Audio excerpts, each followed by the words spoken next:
দেখতে দেখতে বাবার কাজও চলে আসছে, আর মাত্র 2 দিন বাকি। তো আজকে আমি আর মা চলে যাচ্ছি গঙ্গায় স্নান করতে।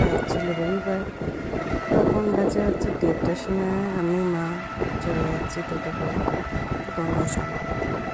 তো ভাবছিলাম যে দেখতে দেখতে একটা বছর কীভাবে পার হয়ে গেল, কত কিছু হয়ে গেল একটা বছরের মধ্যে। বাবাও চলে গেল, সব কিছু জীবন থেকে সব কিছু শেষ হয়ে গেল ধীরে ধীরে। কিন্তু যেখান দিয়ে যাচ্ছিলাম এটা পুরো একটা গ্রাম সাইড, পুরো চাষবাসে ভরা দুপাশে। আমি এক সাইডে ভিডিওটা করতে পেরেছি, এই সাইডে সে। আর গঙ্গায় যখন গেছিলাম তখন দেখছি গঙ্গার জল এতটাই নিচে নেমে গেছে, মা নামতে খুবই ভয় পাচ্ছিল।